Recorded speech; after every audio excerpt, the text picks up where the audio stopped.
You get it, that you get what you think about, whether you want it or not?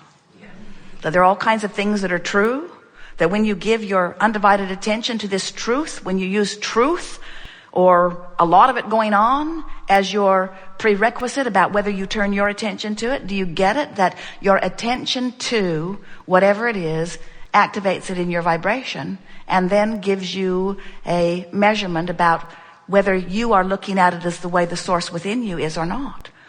The art of allowing, which is what we are calling this law of attraction workshop, is about how to be in the state or how to practice the art of allowing myself to be who I really am, to allow myself to receive the fullness that life has brought me to allow myself alignment with source.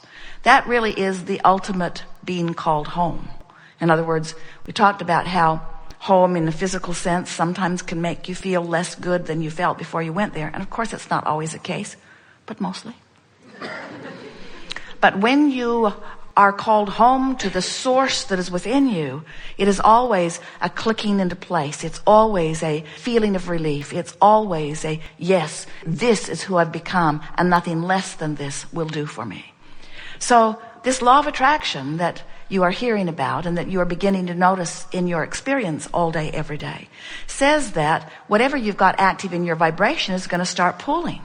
But what people commonly misunderstand about law of attraction is that law of attraction is responding to all vibrations in the universe. It's what sorts out the vibrations. It's what makes your radio signals connect with each other in the way that they do. Although law of attraction, as it relates to you, is even far more sophisticated than that. So what we're saying to you is, you've got this vibration going on as you beat the drum of whatever you're giving your attention to now in your body. And you've got this vibration going on of who you really are, who the source within you, what your inner being is now thinking about. And what your inner being is thinking about is all that you've asked to be. So as law of attraction responds to both of those vibrational viewpoints, there is the potential of you being pulled apart if you're not in sync. You see how your guidance system works? The source within you has an opinion about everything. And when you deviate from that opinion, you feel discord. For example, source adores you. And when you're hard on your own case, you cause discord that you call guilt or self-blame or self-depreciation. In other words, when you are focused upon yourself in a negative way, you are performing the ultimate separation of self. That's why it feels so awful. When someone else holds you as their object of attention and they find fault with you, the reason that you often feel such defensiveness is as they turn their negative attention toward you, you turn your negative attention either toward yourself or toward them. And now you're using this experience as your excuse to not see this world through the eyes of source. And when you don't, you feel crummy every single time. It doesn't matter how valid your argument is against anything.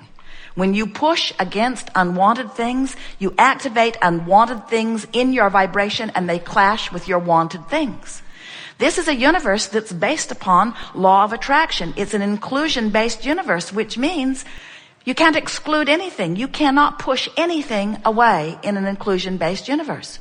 So when you see that thing you don't want and you shout no at it, it's exactly the same thing as saying, yes, thing I do not want, come to me. When you see something you want and you say yes to it, it's like saying, come to me, this thing I want. So when you realize that you get what you think about, whether you want it or not, then you begin to set forth a different criteria about whether you give your attention to it. And that really is what art of allowing is. Art of allowing is accepting that you are source energy at the same time that you are physical. Do you?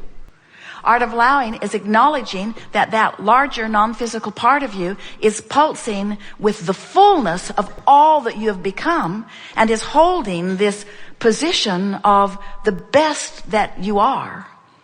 And it's not just the best that you are, it is the culmination of all that is. In other words, that which you are reaching for is harmony with the best synthesis of life that has been. Source, or what man often wants to call God, is in an eternal state of appreciation or becoming.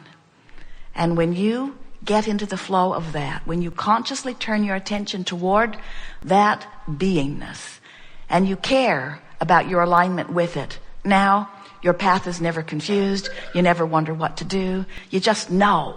You just know the thread to follow is the thread that feels good, not the thread that's written down, not the thread that's most popular, not the thread that's on CNN, not the thread that your family is speaking to you, not the thread that's on the online chat group necessarily. In other words, the thread that you're wanting to follow is the thread that feels like it has the most life in it. The thread that feels the friskiest, the thread that feels the happiest, the thread that feels the most interesting, the thread that feels the most exhilarating, the thread that feels the most life-giving. You know those people that when you're with them, they just breathe life into you? They're just tuned in, tapped in, turned on, and when you interact with them, you feel better for your interaction.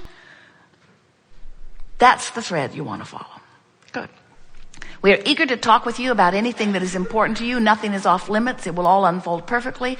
Our desire as we chat with you from the hot seat is to prepare and shine a spotlight on a more obvious path for the purpose of luring you into alignment with who you are.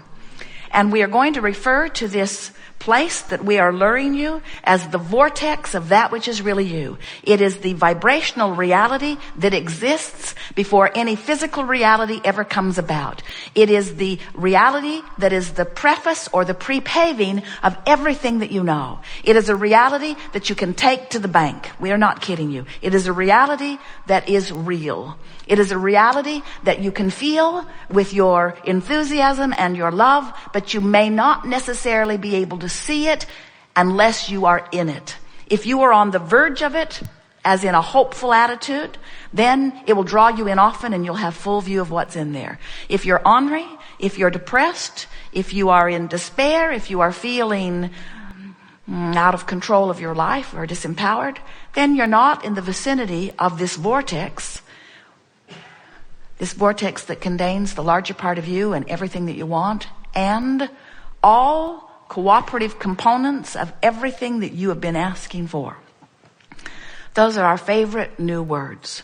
Your vortex contains all cooperative components of everything that you are asking for. But you've got to be in the vortex before you can see or rendezvous with the cooperative components. They're already in there. And we don't want to hurt your feelings, but we want you to know that often you are the only uncooperative component. And the reason that you're the uncooperative component is because you're still in step one. You're saying, where is it? I want it. I don't see it. Where is it? I want it. I don't see it. And we want to say to you from inside the vortex, you don't see it because you're too far away from it. Change your vibration and your view will clear up. You mean I have to get happy? That's the prerequisite. We know it's a big price to pay. But when you think about it, everything that you want is because you think you will feel better in the having of it. So why not feel better before you have it and then you'll have it? A woman said to us, Abraham, I don't think you care if my lover ever comes. I think you just want me to imagine him being there until I bring myself to a place of feeling good, even though he's not there. And so I don't even notice that he's not there. We said, exactly. She didn't like that very much because she sort of suspected that this vibrational reality is just a tool to trick you into not noticing what's going wrong in your life.